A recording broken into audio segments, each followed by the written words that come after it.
Good day, everyone. I am Major Lugan Cliff B. Aporil, Infantry Philippine Army, the current Executive Officer of the 27th Infantry Action Battalion, which is based in Malabog, Paquibato District, Davao City. So, today I was tasked by Sir Clarin to be a somewhat interviewee for this channel of Sir Clarin. And of course, before that, sir, siguro may tricks na ako, sir, para twist up something. Go! Yes, sir. Sir, I have this Tagalog. Sort of mindset, sir, na anything na i-multiply mo sa 999, sir. Alam ko yung sagot, sir. Anything, sir. Yun nga, sir. Magsabi ka lang ng number, sir. 1 to 100, sir. Kaya kong sagutin yan, sir. 70. 70, sir. It's 69,930, sir. I-check nyo lang yan, sir. Pero yun yung sagot, sir. So, anything. 42, sir, is 41,958 yan, sir. 42, sir, is 41,958 ang Lupit to. sagot yan, sir. So, i-check nyo lang yan, sir. So, Sige, tama, sige. sir. Basta 999 times any number 1 to 100. Kayang sagutin yan. So, later siguro, sir, ituro ko rin yun, sir. Okay, thank you. How I get that one, sir. So, as for me, sir, I was a graduate of electrical engineering, sir. Bachelor of Science in Electrical Engineering in Notre Dame University in Cotabato City. Prior to entering the military service, sir, I was a member of Masaligan Class 26 2004, sir, of the Officer Candidate School.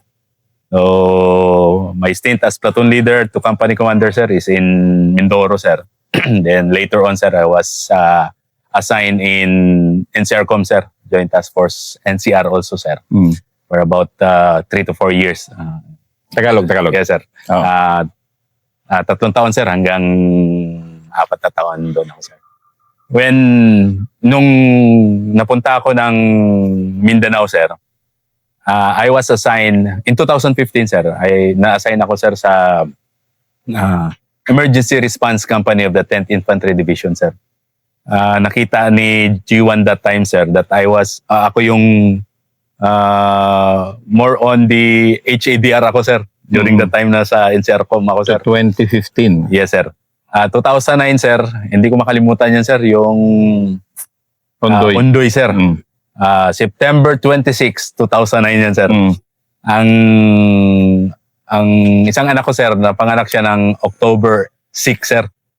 Hindi kami nakita ni Mrs. sir, for about how many days after nung Ondoy, sir. Then, during my stint as emergency response company, sir, I was detailed, sir, dito sa Davao, sir, kasi medyo may threat sa HADR, sir, may threat sa disaster, may threat sa terrorism. So my company, sir, is full complement na company yun, sir. 105 kami lahat, sir. Pang 106 ako, sir. So doon ko po nakilala si Colonel pa si Erwin Bernard Neri, sir. So sabi niya, first lieutenant ako that time, sir. Sabi niya, when I will be going sa sa brigade, baka gusto mo mag-S3. Sabi ko, sir, baka hindi ako pwede doon, sir, because I was not able to be assigned, sir, dito sa Mindanao, sir. So sabi ko nga, sir, doon ako sa platoon leader to company commander, sir, nasa Luzon ako. But later on, sir, yun nga, sir, siguro destiny rin, sir, napunta ako sa 10 of 1st Brigade, sir, 10 of 1st Pag-asa Brigade, sir, which is located sa Mako, sir. And yun, sir, nag-serve ako ng position as operations officer together with, of course, sir, that time, sir, naging 1-star na si Sir Neri, sir. So, siguro, sir, mga 4 months after ko assign, sir, ang daming report, sir. Because we are confronting about nasa 8 na group, sir. na guerrilla fronts. 2015 ito, 2015. Yes, sir. 2015, sir. I think it's 4 guerrilla fronts, sir, and 4 na PBC, sir, na confronted namin, sir. And parang doon ko nakita, sir, na during that time, we are, sir, limited by the boundary, sir. Yun yung, because mayroon tayong certain political boundary, sir, na hindi pwedeng lumampas yan unless you will coordinate with, sir, with other units na nasa adjacent areas. So, maganda naman yung nangyari, sir, because the higher headquarters have come up with the campaign, sir, na wala ng boundary, sir. Actually, meron kang boundary, but yung boundary mo, sir, is kung anong areas na pupuntahan ng kalaban. So, kung pupunta ang kalaban ng area ng 7 of sir, which is adjacent to the area of 10 of papasok kami, sir, sa area. Basta na doon yung info, sir. So, ganun ang nangyayari, sir. The same is true with other brigades. So, after 4 months, sir, nagtanong na si Sir Nery, ang daming info, but hindi na-encounter yung tropa. Ano kayang maganda? Sabi niya, sir, nag-open na sa sir, meeting. Ewan ko, sir, kung hindi ko makalimutan yun, sir, kasi ang nasabi ko sa kanya, sir, magsimba siguro tayo, sir. yun yung biro ko sa kanya, sir. Magsimba siguro tayo, sir. So, during that time, sir, I think hindi ko makuan, sir, pero birthday ko yung time na yun, sir, na nagsimba ako. February 11, 2000, I think it's 2018, sir. The 60 IB, sir. First encounter na nag-operations ako, sir. Nagsisimba ako, sir, kasi birthday ko nga, sir, eh. Ay, ba't tumatawag si Sir Nery, Sunday? Lumabas ako, sir. Pumunta ka ng 60 IB. During the time, sir, si Colonel Umbos yung battalion commander ng 60 IB. So, yes, sir, punta ako, sir. Pagpunta ko ng 60 IB, sir, na-encounter yung 60 IB, sir. And recovering 15 high-powered firearms, sir. First encounter ko as operations officer ng 10 offer, sir. Okay, Tapos, yun pa kadami, sir. 15. Nag-promise ako sa S2 ng lahat ng super brigade kami that time, sir. We have 46 IB under ni Colonel Liclayo, sir. The 25th IB under ni Sir Balignasay, sir. The 71st IB, sir, under ni Sir Ducusin. And the 60 IB under ni Sir Umbos, sir. So, na-encuentro, sir. Birthday ko, sir, sabi ko, during the time, sa mga S3 at saka S2, sir, pag ma-encounter, bibigay ako ng nauso yung kubar noon, sir. Na sapatos. Kubar boots. Ay ko, sir, out of sir. Magbibigay ako, sir.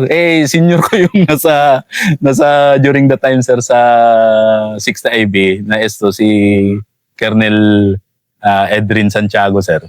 Sabi niya, Bok, utang mo na yun sa akin. Yes, sir. Bigay ako, sir. Pero during the time, sir, talagang, sir, sabi ko nga, parang hindi naman niningi natin, sir, na may enkwentro and makarecover ganyan, sir. Walang quad, sir. Walang body count, sir. We have 2 captured, sir. Sa 15 na baril, sir, 2 yung captured. Na ano yan? With firefight? May firefight, sir. After ng firefight, sir, nag-alisan, sir, 15 yung nakuha ng 60 IB that time, sir. Sabi ko, totoo nga siguro yung sabi ko, sir, na magsimba tayo, sir. Biruan na naman namin nila, Sir Nery, sir. So sabi ko, maganda ang planning ng 60 IB that time, sir. Then, brigade operations, yun na, sir. So, dahan-dahan, sir. We are confronting Guerrilla Front 2, Front 3, sir, Front 33, and Front 34, sir. Ganun katindi, no, sir. And we are the 10 ID, sir, main effort during that time, sir. So, after that, sir, na-dismantle ang 34, sir, kasi yun yung 34 sir. Sunod-sunod, sir. So, 2018 and 2019, sir, nagdahan-dahan na rin yung 3 and yung 33, sir. So, sabi ko, sir, it's not the work lang ng time namin, sir, because it has been, sir, it has been already planned out, na-execute na rin ng mga seniors yun, sir. Sa amin lang siguro nagkaroon ng ganun, sir, na encounter. Then afterwards, sir, 2019, sir, end ng 2019, sir, napunta na ako ng G3, sir, 10ID. During that time naman, sir, yun naman, na dismantle ang 33, sir. Di PBC, sir, ubos lahat yun. Yung lahat ng PBC, sir. And yung Guerrilla Front 2, sir, pinakauli. During our stint, sir, as operations officer rin, sir, and of course, yung kasama sila, Sir Neri, sir, we are awarded, sir, best brigade, sir, during that time, sir. During the time. Oo, sir. Yun nga, sir, ang daming na-recover, sir, sa stint ni Sir Neri, sir. So, si Sir Neri, sir, pinalitan ni Sir Sarit. Doon pa rin, sir. Tuloy-tuloy yung, sir, yung effort. So, nakita ko yung evolution ng, sir, ng campaign natin, sir. Ang ganda dito sa 10ID, sir. Ang ganda yung Sige nga. pagkalatag talaga. Okay, ano yung maganda na magandang tularan din ng... Yes, sir. Oh. Una-una, sir, yun nga, sir, yung number one, sir, is yung boundaryless. Yun ang parang nangyari, sir, eh. There was a campaign ng 10ID, sir, na if you are tasked to dismantle that certain, yung sir, yung guerrilla front na yan, sir, kahit saan siya pupunta, sir, you should go there also. Yun yung nangyari, sir. Then, after that, sir, nagkaroon ng campaign ulit, sir, na may mga area, sir, na hirap talagang i-resupplyan, sir. So, nagkaroon ng, during that time, sir, ACP pa yung tawag namin sa G3 that time, sir, Advanced Command Post, na wherein lahat ng resupply ilalagay doon sa ACP, sir. Doon na magre-resupply, sir. Hindi na bababa sa rear ng bawat unit. So, nagkaroon yun, isang kwan rin yan, sir. Isang best practice rin, sir. Na, later on, sir, naging FOD. Yung, kung marinig nyo yung FOD, sir, Forward Operating Detachment. So, yun ang nangyari, sir. Hindi na bababa ang tropa, sir. Then, mayroong nangyari doon, sir, na mostly, sir, sa intel talaga, sir, maganda ang pasok sa, sir, sa mga nag-surrender, sir. Maganda ang pag-treat sa kanila, sir. And later on, sir, yun rin sila ang nagbibigay ng magandang info. Key ba yun? Key ba yun sa Yes, sir. naging, ano? Sa tingin ko, sir, it's one factor na very significant, sir, on the clearing of a certain guerrilla front, sir. Yung mga former rebels natin, sir. Kasi may mga intel sila, sir, na wherein, kung digest lang na mabuti, sir, can lead to, sir, can lead to encounters, can lead to mass surrenderies, no, sir. Doon lang ako, sir, sa brigade na nagkaroon kami ng almost 3,000 surrenderies, sir. Ganun kadami. Sir, nabiglaan sila, sir, kasi sabi nga ni one of our general, sir, nagsabi, hindi, lahat na ata nag-surrender na ang kalaban natin. 3,000 lang sa buong Pilipinas. Nag-surrender na ata sa 1001st Brigade. Pero ano yun? Confirm ba nangyari, yun? sir? Actually, sir, the masses, sir, pinasurrender talaga namin, sir. Kasama ang masa, sir. Kunyari, sa isang area, sir, may encounter, sir. Pati ang barangay captain, sir, surrender ka. Kasi, ang isip namin, sir, is that hindi makapunta ang kalaban dyan, sir, or hindi makapunta ang New People's Army in that certain area if not coordinated with you as Tama. the local government unit dyan sa area. So, ang ginawa namin, sir, pinasurrender. Kaya nga sabi ko, sir, yung problema nga yung esto namin, sir, kasi yung CDR niya, sir, isang namakmak yung CDR niya, sir. Pero ang ganda naman ang bunga, sir. Ang ganda naman ang bunga, sir. And another best practice, sir, na nakita ko, sir, we give emphasis doon sa sir, sa PO, sir. Yung People's Organization, sir. Ginawa naming, dati, sir, lines of effort lang siya, sir, eh. Parang inakyat namin during that time ni Sir Basiao sa 10ID, sir. Inakyat niya, sir, as lines of operation na talaga yung PO, sir. Kasi, yun nga, sir, one is, it can lead to development, peace and development on a certain area, sir. Yung PO na yan, PO. sir. Yung People's Organization na yan, sir. And also, it can create an opportunity, sir, para ma-lift up yung standard of living ng bawat, sir, Example, FRs. ano mo nga, kung ano ba yung PO, i-define natin for the general public. The People's Organization, sir, are organizations, sir, mostly, na formerly inclined yung mga members yan, sir, sa kabila, sir. So, most likely, sir, they are masa, sir, or they are yung secretary, sir. They are the platoon leaders. May mga positions there, sir. And members also, sir. So ginawa natin, sir, after they surrender, we make an organization for them, sir, na mabuo sila, sir. As an organization of livelihood. O magtayo sila ng pagkakitaan nila, sir. So nakita nila, sir, kasi yun nga, sir, isa yun sa nakita natin na naging problem is yung hirap rin, sir, siguro, ng nasa laylayan, sir. Doon sa mga areas na medyo malalayo, sir. Kasi one of the promises ng kalaban, sir, is, sige, we will give something for your family. Sama ka lang sa amin. E ngayon, sir, parang nireplicate natin on our side. Mas malaki yun sa atin, sir, kasi we have the government on our side, sir.